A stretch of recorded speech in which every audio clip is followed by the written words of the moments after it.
It was in my presence in 1947, India became independent. You were 19 years old. So how did you come to know that India is becoming independent?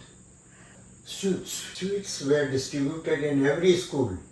After living there for a couple of years, I again applied for faculty position in United States because my children, they wanted to come back.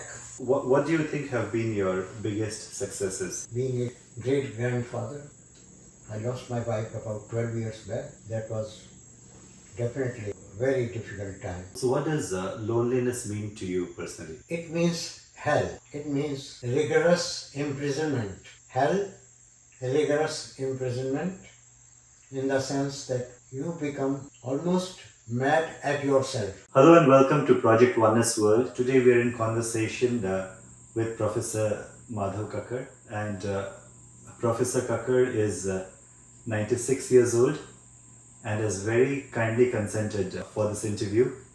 And even though he has some physical difficulties, and making time for an interview like this at this age and it's not easy. So thank you, Professor Kakkar. I really appreciate it. Professor Madhav Kakkar has two PhDs. The first PhD was from Banaras Hindu University in India in 1960, and the second PhD is from Michigan State University in 1970. And Professor Kakkar was a professor at the School of Management at Gujarat University in India starting in 1976. And he was also the first director of the school. And he moved to the US 60 years ago in 1964 as a doctoral student then at Michigan State University. He has been an associate professor at Michigan Technological University in North Michigan, and also he has been an associate professor at Suffolk University, and from 1983 to 1990, and an adjunct professor at a number of Massachusetts area universities, including at my university, Simmons College, in the 90s, and also in Emerson College, UMass Lowell, and so on. Professor Kakkar was a Fulbright scholar who came to the US on a Fulbright scholarship in 1979. And at that time, he came to the City University of New York, and he fully retired around the year 2000. So for the past 24 years, he's been retired. So today we are meeting to talk about his career and his life, and how he continues to inspire at this age, carrying forward strongly. And a lot of younger people have a lot to learn from Professor Kakkar. So thank you for speaking with me. And to start with, tell us your story in your own words. I was born in the state of Rajasthan in a city called Bikaner, and my mother happened to be there at that time. And Bikaner is a desert city, right?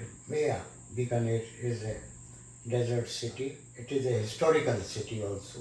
It has some magnificent monuments and all that.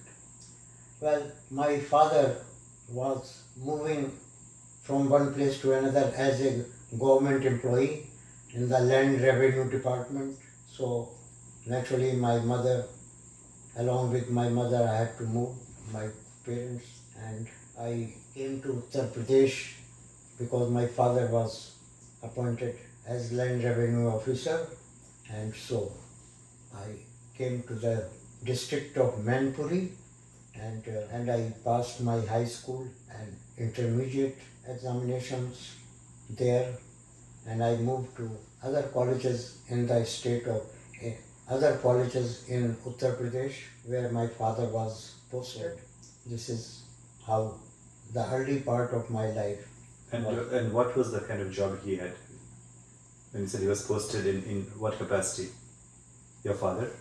My father was land revenue officer. He was not a gazetted officer, a lower level officer. Right. So, And you were born in 1928. and I was born in Bikaner. In Bikaner, yeah. So the life began like that, and after I passed high school, my uncle, one of my uncles, he was very keen that I go to a good college. So I came to BNST College in Kanpur, What does BNST stand for? BNS, Vishwambar Nath Sanatan Dharma College. Okay. So BNST, then from BNST I moved to DAV College, which is Dayanand Anglo-Vedic College. So I came to BNST College and DAV College. I did my BCom, Bachelor of Commerce, and then I came to Allahabad University for my Master of Commerce So what was your bachelor's degree in Commerce. in commerce? Okay. Okay. Allahabad University, MCom, Master of Commerce. And then after MCom, I took a job. I got a job in Banaras Hindu University as a lecturer in commerce. So I started my career. My career started with as a lecturer in commerce. Okay. And my uncle was working for Union Public Service Commission, UPSC. UPSC, Yeah. and he was very keen that I should appear in IAS exam. The civil services examination Yeah. of India. And Allahabad University, where I was there, was well known for people who aspire to become administrative officer. And Right. my uncle very much wanted me that so reluctantly I appeared in competitive exams of IAS, and although I could not pass those exams with a high rank, which would have allowed me to become in administrative service, because my rank was not that high. Those exams, thousands of the I know, one of students, the toughest exams. Yeah. and thousands will take that exam. It was not so easy. So anyway, But even preparing for that exam is not easy. oh yeah, Yeah. and tutorial colleges are there all over India Yeah. for that. Anyway, So but you prepared for like 1 or 2 years for it, and then. yes, I was prepared for it, and I prepared for that, but unfortunately I could not be. I ended up as a lecturer, as a professor of commerce in Banaras Hindu University. Right. That is the only ultimate thing that came to my life.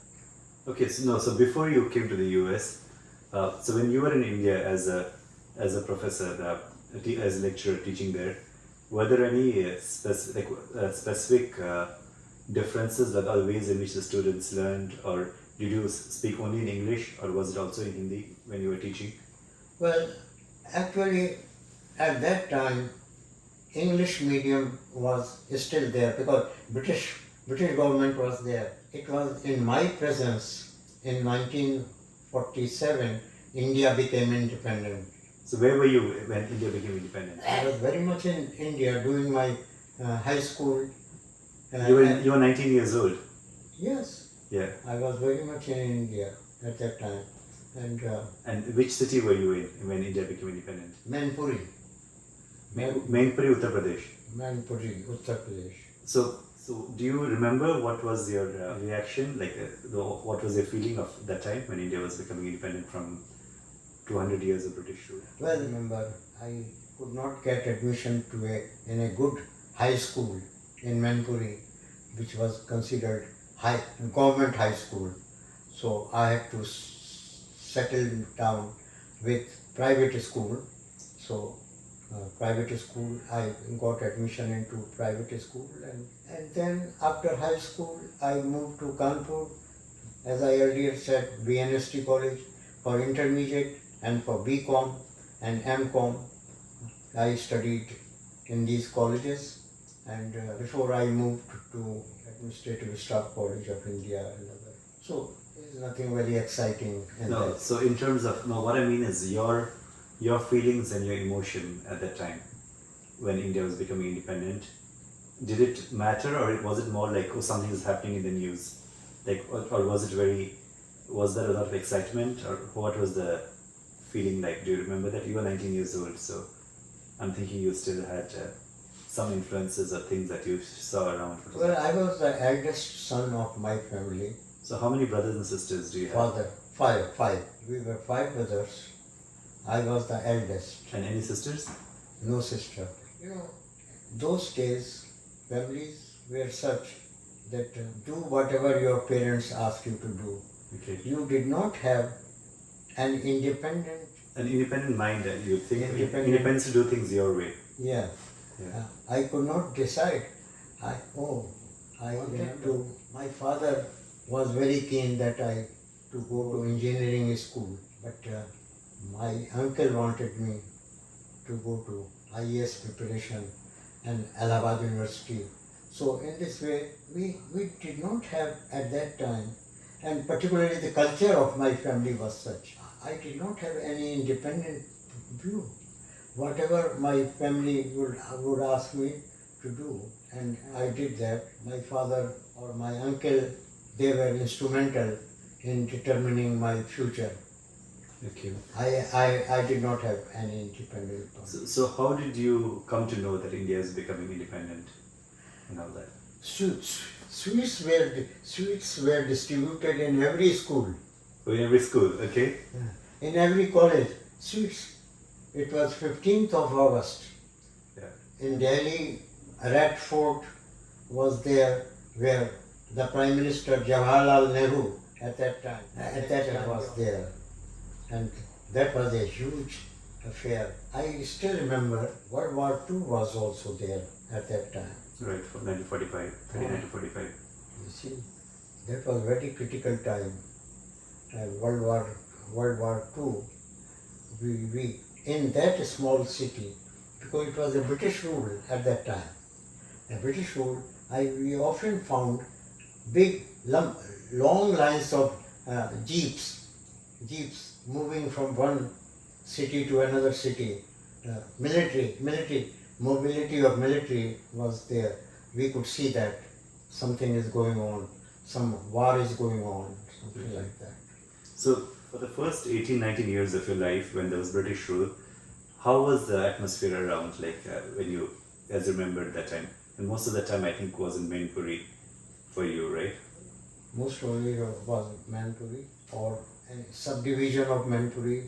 Yeah, but what do you remember of the British that time? What I remember British, I remember British white color people, their jeeps, sitting in their jeeps, passing So through. jeeps of the British Yeah. passing through, okay. Yeah, jeeps were there. They were using jeeps to going from one city to another city. In India, the mobility was there. Okay. After that, so you talked about teaching in India as a lecturer, and then moving to the US. Yes. So how did you decide to move from Mainpuri, Uttar Pradesh, to the US? So how did that move happen? That move was partly decided by when I was teaching in Banaras University. There was a craze to go to American college and have that. So I sent my applications, admission forms to different universities in USA. Okay. And finally I got a fellowship from Michigan State and I decided to go there. And that was a very touching moment when I was married in 1950. Okay. In 1950 I was married. So 22 years old. Huh? 22 years old. 20 years.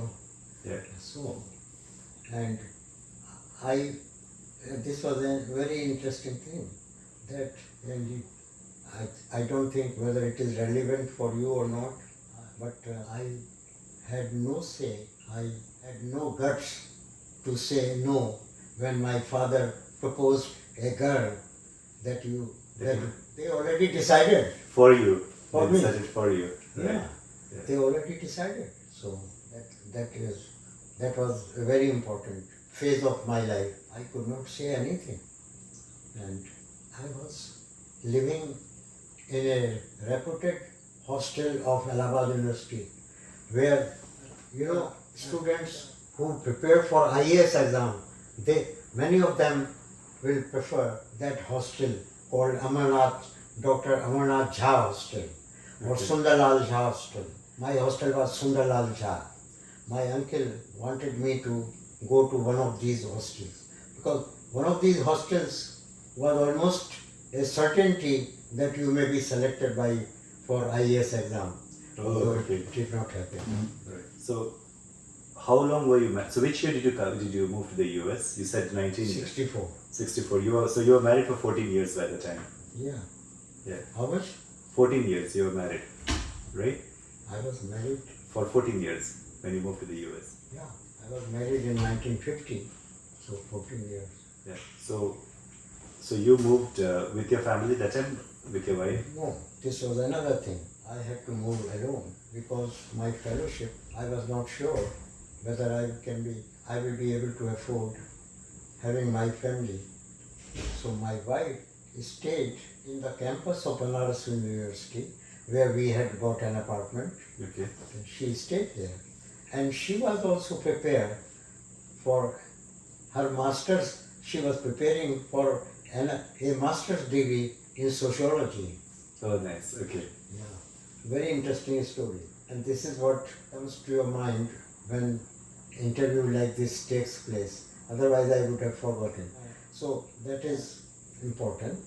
And what is another interesting story is that when I moved to Michigan State and School of Business at that time, School of Business Dean of the School of Business was a very influential person, and he was coming to India, and because he had so many other assignments, overseas assignments, so he was coming to India, and he was going to visit Banaras University, where I was a student. So that was interesting. He asked me, I told him that my wife is still there and I am living alone, so will you be able to meet my wife? And he said he will. Can you believe the dean of the school? Of course, he had a couple of other things. He was an education expert, he was a dean, so he wanted to meet my wife. Actually, he personally came to the campus. If you had not been to Banaras University, it's a huge campus. Yeah, it's huge. Yeah. Huge campus, Yeah. Beautiful campus. So he, along with some other friends, he came to meet my wife. And that was an important landmark of my life, the dean of the school. And this was dean of which school? Okay. School of Business, Michigan State University. Oh, Michigan State. So he came over there to meet your wife. Okay. Yeah. So once you moved to the US, how was it? It was not easy. We traveled for the first time. It was first time traveling by airplane from Indian Airlines from Banaras to Bombay and catching another flight, overseas flight from Bombay to New York. It was not easy. At that time you feel you are a lord. You are going to USA, but it was not like that. And we were put into a hostel because at that time there was no assignment to a hostel. Right. So whatever temporary assignment we were made, because hostel were not assigned. It was early August or beginning of September. So when a dorm, we were housed in a dorm, undergraduate dorm, Okay. because they had room there. And I tell you, when I first moved into that dorm, smell of dorms and all those things. Right. And the first thing that I saw when I entered that dorm, I said, I can never live here. Okay. 200 and 300 pound students who were, at that time football practice, that was the football practice season. You know that? Mm-hmm. In August, September, football. Yeah. So football players, I said, how will I survive if I have to live? But then I was told, no, you will not live here. This is a temporary arrangement. But for me, I was a strict vegetarian. For a vegetarian, there was nothing to eat except boiled vegetables. Yeah. That was a problem. But we found some common friends from India, and we managed to sometime taste Indian food. at the houses, in the houses of family, friends. Right. And so, okay.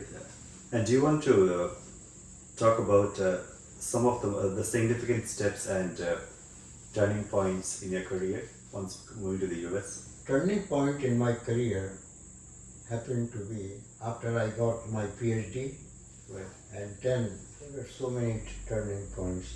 But the major turning point was when I was awarded PhD degree by Banaras University. Then I was offered. At that time, in India, management schools had started in 1970. So Indian Institute of Management in Calcutta was the first major institute, and then Ahmedabad. Ahmedabad and Calcutta were the first management institutes in India. So I applied for a professor there, but I got a good faculty assignment at Administrative Staff College of India, which I already told you. And this was in Hyderabad? Hyderabad, which is still there. And you said it's very prestigious. It's very prestigious. It is very prestigious. Yeah. Although not so prestigious now, because so many others have come. Very prestigious colleges have come in India. But at the same time, there are hundreds of ordinary colleges, management, because there was a craze for management education. Yes. So what are the other turning points then? In your career? The turning points is Administrative Staff College of India, and then directorship of School of Management of Gujarat University. After my PhD from Banaras University, I got a job, National Institute of Bank Management in Mumbai. So that was also a turning point. And actually, the first I came to Mumbai to NIBM, National Institute of Bank Management. And then from there I moved to Hyderabad, Administrative Staff College. Okay. So these were the turning points. And the US, once you moved to the US? I moved to US. Yeah, after you came here, what were the turning points, you think? After came to US, Suffolk University is the first university which I joined as associate professor, and Michigan Technology and Suffolk University. No, Michigan Technology was way much earlier, but Suffolk University, and what else I did? Interesting. Suffolk University, that was in 81. I joined Suffolk University, and I first came to Hofstra University in New York in 1981. Okay. And then I was there for 2 years. In 1983, I got an offer from Suffolk University, where I worked for 8 years. Right.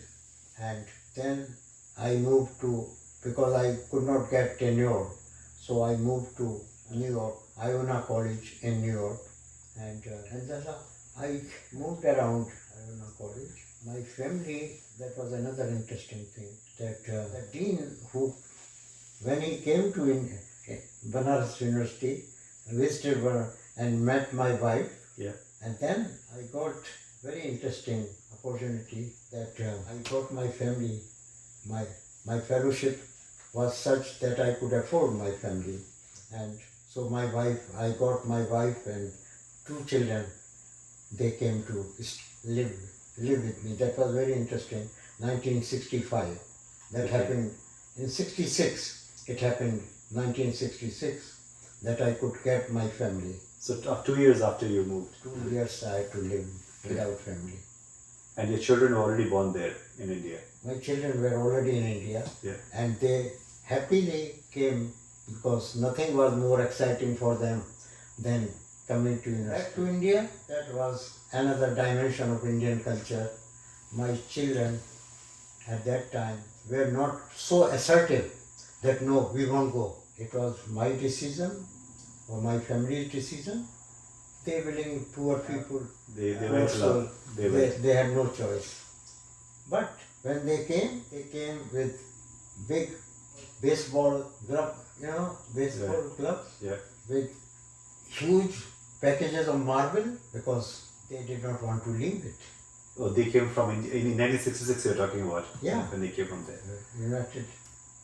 They had lived in United States for 4 years. Or when they went back, you're saying when they went back from the US to India. Yeah, from US back to India, joining Administrative Staff College of India. So that was 1970. You decided to go back. At 1970. Okay. Why did you decide to go back after the US? I decided to go back because I got very attractive offers in India. Faculty position of management school was considered to be very attractive thing. Okay. And so I decided to go back.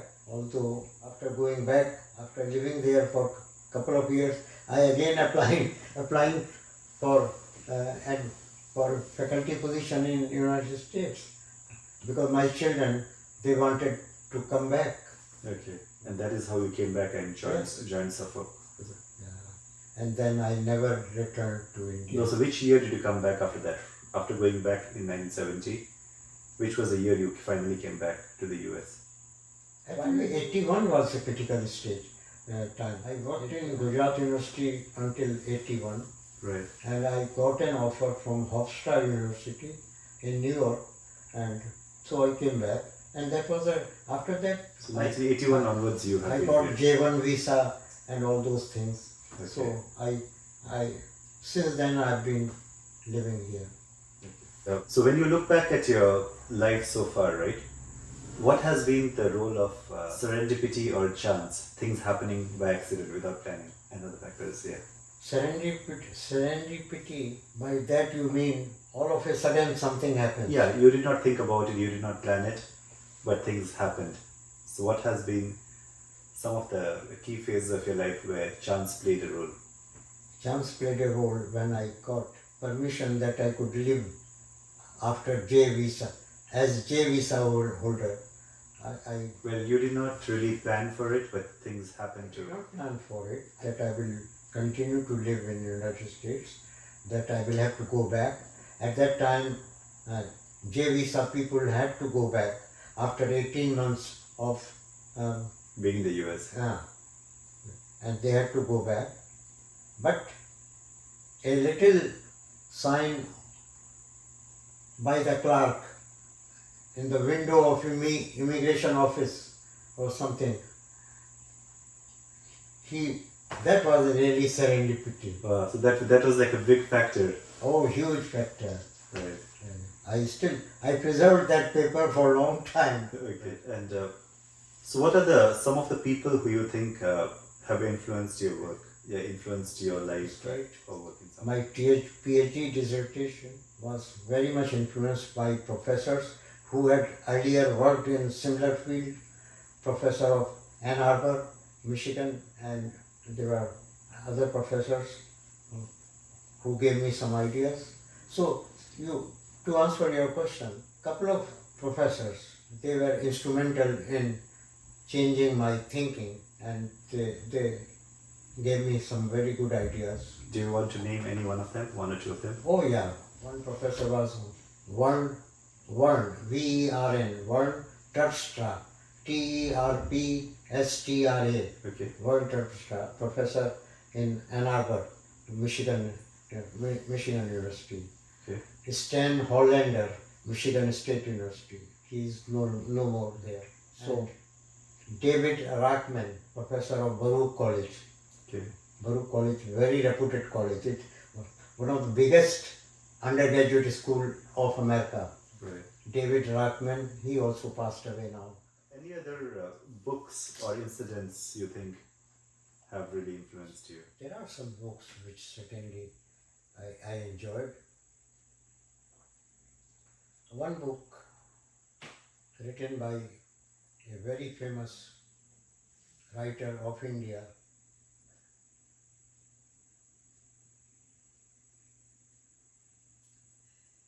the title of the book was Difficulty of Being Good. Okay. Difficulty of Being Good. I have that book here. I like that book so much. The book actually refers to a very historic epic of Indian culture, called Mahabharat. Okay. Mahabharat. Book refers to the war between Pandav and Kaurav. If you heard Yes. Pandav and Kaurav, and huge war. That I still have that book. That book influenced. And which character is the difficulty described for? The character was called leading character like Duryodhan, Arjun and Duryodhan. These are the characters. Okay. Yes, I think so. For the sake of the audience, Mahabharata is a major epic where there are two clans. There are 5 brothers, Pandavas, who are supposed to be on the good side, and then there is the 100 brothers, Kaurava brothers, who are supposed to be on the bad side, and they both are fighting for the same throne, and they are cousins. And then the major war of 18 days happens between them. Major war. And can you believe it? The writer of the book, he came to this country. He gave lectures BU At Boston University. and Sloan School, MIT. Okay. He came, and I went to attend his lectures also. Okay. So, any other book apart from that? I wrote 4 books myself. Title of my books were Marketing Adaptation of American Businesses. Another book, my Marketing and Economic Development. These were the titles of the books that I wrote. Another book, Transatlantic Trends of International Retailing. My major field when I was in Suffolk University, I was so interested in international retailing. And when I was a Fulbright scholar, I went to America, I went to England, I visited many universities. And that was a very interesting thing, very interesting turning point. Since when I got a letter of Fulbright fellowship in India, so I happened to be in Delhi to do some paperwork and all that. At that time, I met one educationist of England. He was very interesting. He happened to be in Delhi, and he said, "You are going to America? Why don't you also visit some British schools on your way?" I said, "Okay." So he gave me an idea, and I got, believe it or not, about 15 days or 20 days of hospitality in first-class hotel in London. Its name is still, I remember, Royal Horsecard Hotel. Okay. Royal. So I stayed there, and believe it or not, a person of British Council was like a leading organization of Ministry of Education, British Council. Okay. So British Council arranged for me, and I was able to visit at least 10 or 12 management schools in Britain at that time. And now I forgot everything now. If you ask me what did you study, I don't remember much. But believe it or not, I got some wonderful opportunities in my life. This was a great grant from British Council to visit management schools, which enabled me to visit not only management schools in England but also Scotland. I went to Edinburgh, I went to Glasgow.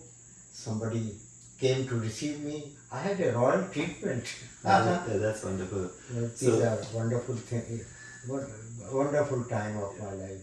So, what do you think are the key skills you have developed that have helped you over the years? Well, analyzing and researching in the field of international marketing, my interest continued to grow in the field of international marketing. After international marketing, actually, I met some eminent professors when I was in England, and so So when I say key skills, right, in terms of key skills, some lessons that helped you survive or to do well in different conditions.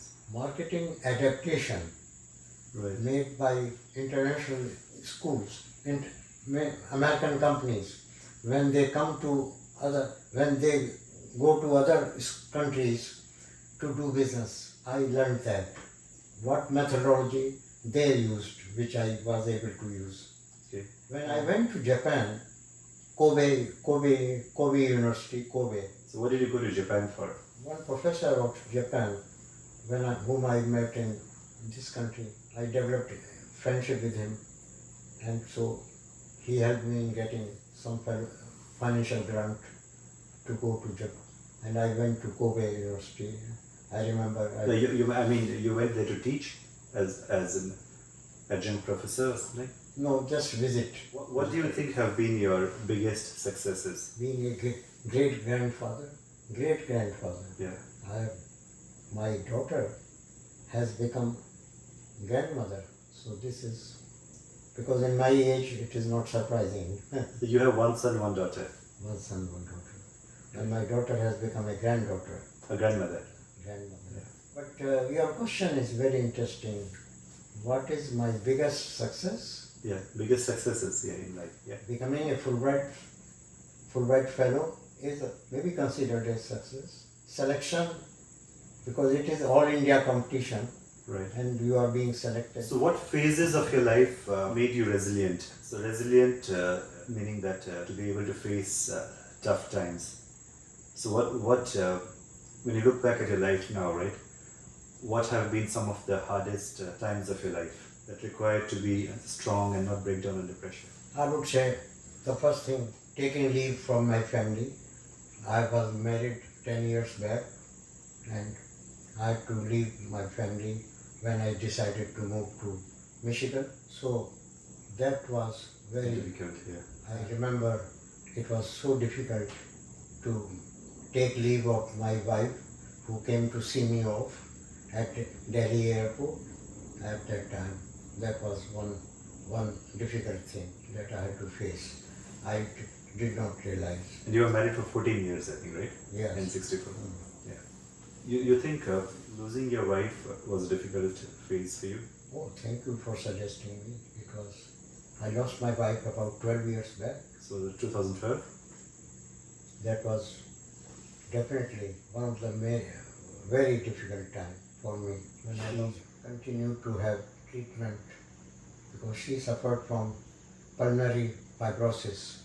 Yeah. And that was doctors had said that this is the end of her life, but she survived fibrosis for at least 8 or 10 years. A continuous visit of medical professionals, a visit to hospitals and all those things. That became a routine thing when her chronic illness started, actually. So also when I started writing books, I had to ignore many things which were equally important, but I wanted to write something. I had a pressure of publishers, so I wrote continuous. So that was another tough thing which I had to face. So writing was the tough part, or balancing other responsibilities with writing? Balancing was difficult. Balancing was. And you were talking about the difficulties of old age, right? And you have been telling me about that, but yet from the time that I've known you, I have seen you as a very inspiring person. I don't even think of you as old, in the sense that you constantly went out for walks until about 1 or 2 years ago on your own. Yeah. Very long walks, right, everywhere. And you worked out, you did your regular exercises, right? And you visited neighbors in the homes, you kept in touch with people. So you also have friends in the senior center, you ran a group there. Yes, and you organized events. Yeah, I could not live without socializing, and socializing was a very important part of my life. So, as you said, I very much enjoyed walking. What was more interesting was when I walked, I did not simply measure the length of the walk. I made it a point to talk with neighbors whom I met, and some neighbors at the summertime, people are working on their yards, working on that. So I talked with them and I made friends, such friends with whom I am meeting even now. Right. So this is the story of. So you've done, you even organized events for the senior center here in the town. Oh yeah, And I was member of advisory committees at HESCO. HESCO is another senior organization. I was on the advisory board. I was on the advisory board of Sharon Council on Aging. So I always was on advisory board. People like me, and now of course I am no longer active now, but at the senior center the number of people now who go has gone up very much because other interesting people have come. And thank you for inviting me to the senior center as well to give a talk on happiness, because I remember that was a difficult talk from my point of view. Is that you asked me to talk about happiness, Happiness. in the old age, and I thought that I did not qualify to talk about that because people I was speaking to are much more experienced about it. So what do you think of that talk at the time? No, it went very well actually. You made an impact on some people. Happiness is a very important field, and anyway. Yeah, okay. And so talking about the challenges, so do you want to talk about how your life changed after your fall? You want to mention that in the last 1 or 2 years? That is one thing that not only changed my lifestyle, that also changed the psychology of my family. My family who had to take care of me. So this is. Right. And you were much more independent before you fell down. Oh, definitely. Yeah. And I know you did your own cooking as well. Yeah. I enjoyed cooking. Archana, I told her that I cook sometime. Falling was every day my children, my son referred to that fall because falling made a great impact on my life. It changed my lifestyle. I have to walk with a walker. I wanted to write something on the new phase of my life. The title of my next publication would have been my Naya Sansar. Naya Sansar. Naya Sansar means new world. New world. Because it is with these three women and another group with whom I interact once a month, and I thank my daughter and son-in-law who take me there once a month. It is Upanishad. I might have told you there is a Upanishad group. Upanishad. There's Professor Bentley University, Professor Saraswat, Professor your field, computer science, your field, and he is so knowledgeable about Indian epics, Upanishad, Ved. He is writing books on that. So I wish you could meet him. Right, I will do that. So you joined that group. So Vedas and Upanishads are part of the ancient texts of India and part of the Hindu scripture. Yes. And the Upanishads are the knowledge portion of those texts which give you sort of the essence of life and what are the key lessons to learn and how to deal with difficult circumstances. Very true, very true.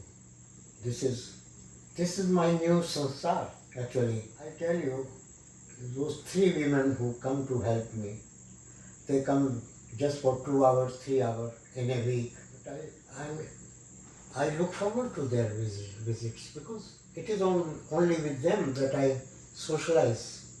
Otherwise, I have no social life. Yeah. And another dilemma that I have to deal with is that your own children are so fed up with you that they don't want to talk with you.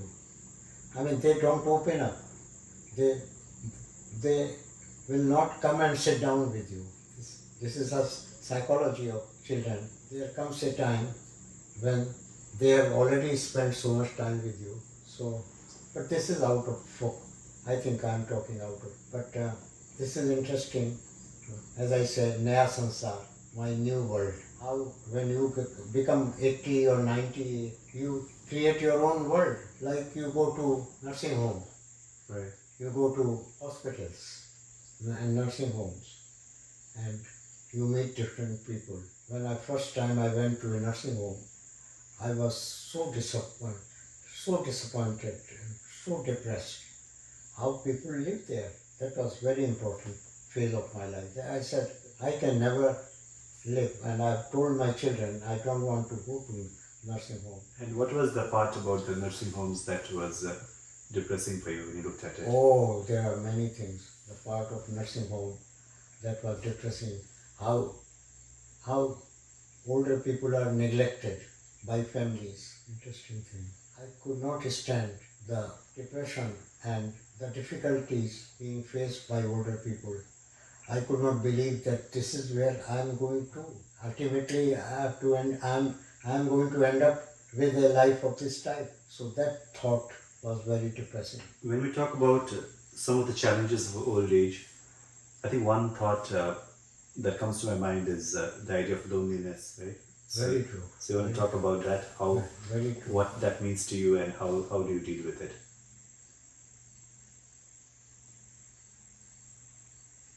Loneliness is a very acute problem. Actually, we have, for older people, there is an organization AARP. AARP has organized many workshops on loneliness, isolation and loneliness. I have a lot of material on that. And AARP stands for? American Association of Retired Persons. This is some very important organization. Very strong, very financially strong organization. Right. So for me, actually, my family is surprised that how I remain social still, because I love to talk with older people. Right. Even now I visit to senior center, have stopped, almost stopped, because I cannot go, I do not drive. Driving was very important for my social life. And now since I am not able to drive, because my social life came to a close. And which year was it when you stopped driving? I know when you had... 2 years back. Was it 2 years or more than that? I think it was pre-COVID, I think. 3 or 4 years. Maybe 3 or 4 years. So you were driving until like 90 plus, right? Until Oh yeah, I was driving. Yeah. Definitely. I was driving. I had Acura 96 or 98, so maybe more than that. Right. What does loneliness mean to you personally? It means hell. It means rigorous imprisonment. Hell, rigorous imprisonment, in the sense that you become almost mad at yourself. These the words come to my mind. And for the first time, these words are coming to my mind when you ask me this question. Hell, rigorous imprisonment, don't know where to go, don't know what to do, feeling so negativity. Negative. Yeah. So we were talking about loneliness. Do you have anything else to add to that? I think I already told you that loneliness is a killer for older people, and many older people have to suffer loneliness because they are not suitable organization, because sometimes families are not able to take care of older people. This is very interesting. I was in India when I came to know abusing of older people by the families. In the US or in India? In India. In India. Taking advantage of older people and trying to get wealth out of them. Or trying to take the property. And so on. Yeah. So this is, older people have problems. In my case, I have experienced both this country and in India. In India, I went to Bangalore, Baptist Hospital in Bangalore, and there I interviewed some medical professionals. So all types of stories are there. Anyway, next question. No, and what was the thing about the India interview? You mean you interviewed when you were younger? No, just 4 or 5 years back. Oh, so you interviewed, meaning like in what way? Like you... My interest, because of my interest, and because I wanted to write something. Okay. And I happened to have some friends in Bangalore. I had friends, and I did not need any financial grant because I could stay with them. Okay. So this is how it happened, that I went to in Bangalore and I decided to. It was not simply a social visit, but it also turned out to be a research. So you interviewed doctors. Not necessarily doctor, but one of them was doctor. A couple of people. I interviewed Nightingales of India, name of the organization, Nightingales of India. So when you interviewed people there, so that was at the age of 1991. Oh yeah. You went and you were doing interviews. Or maybe late 80s. Late 80s, okay. The age of 91. Okay. Yeah, it was because last time I visited was 2013, maybe. For 2013, okay, so 11 years ago. Yeah. So maybe I went in Bangalore, I interviewed about 10-15 years back. Okay. When I met these Baptist hospital and all those. Right. Okay. And what is something you wish you knew earlier in your life? What are life principles or values that you follow? Like what are your life lessons? Some values that guide you in life. I think I learned how to respect older people because for many years I was associated with older people. I also enjoyed playing with children, and so that is the other extreme, that I always wanted to have the company of children. As long as my grandchildren were young, I enjoyed life. But once they got old, it was a turning point of my life because a very important source of my entertainment vanished suddenly. They grew up. Yeah. Yeah, that was very, very bad for me. Right. And today, my two granddaughters, they work in Boston area. I don't get to meet them. So what does happiness mean to you? Happiness means to me as a very important emotional phase of life in which you forget some of the good things that you have done. You don't want to recognize, you don't want to boast about it. Happiness is something that you should aspire and you should go for, and happiness does not come simply by money. Happiness comes through your lifestyle. Your lifestyle should be such that you forget about that. What is important is bad things that happen to you, you should be able to forget them. That is, many people are not able to do it, I including myself. I am not able to forget some of the things. I don't easily forget what people have done bad to me. It is my weakness is I am not able to discover good qualities of man, because everyone has some strong good qualities, but you tend to perceive bad things in person and you do not tend to perceive the good things in the person. Like one example of famous Sindhi saint Sadhu Baswani. Okay. He gave a very good example that how much sand you have to deal with to discover 1 ounce of gold. This is Sadhu Baswani. He gave very good lectures. That is what is still I remember. Try to find out good things. It is not easily perceived. Try to figure out, okay, this man, he did not deal with you properly and you remember it. But don't remember those things. Try to remember what he did nice things for you. For you, yeah. And what you are doing for me right at this time. You are doing very good things for me. For me too, Uncle. I think what you are doing is very important to me. I think this time that you are giving me sharing a lot about your life. Okay, you should close it. Yes, and what are your goals now? Survive. My goals are keeping good health, or my goals are staying well in spite of challenges of old age. That is a very major goal. I want to survive. My goal is to manage my life, which is becoming very challenging in old age. At the same time, I do not want to live long because actually I wanted to write something on why should I live longer. This was the title.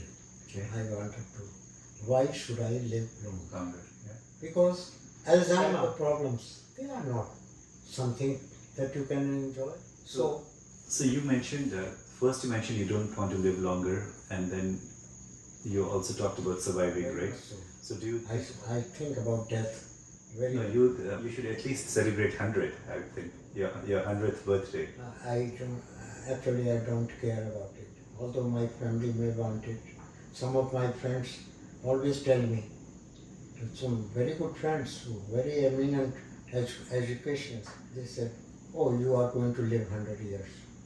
Because they see it's 96, that means the probability is very high that I may live 100. So I just have one last question. Now, I was just going to say that I would like to see you celebrate a birthday cake with 3 candles, 100. With 100, 3 candles. Okay. I wish Yes. your wishes may come true. And what mentoring advice would you have for people who might follow in your footsteps? What advice? What mentoring advice? So anybody who watches this interview and you want to give some advice to the people watching this as a mentor, as a person who has experienced life, what advice do you have for people who might follow in your footsteps or watch this interview? Anything you want to say to people as a message? Happiness is not easy to cultivate. Happiness is also difficult sometimes. That it also depends on how you perceive your life. So as Sadhu Vaswani, it is not easy to find out gold unless you do tons and tons of research. You find 1 tola of gold or something like that. This is all.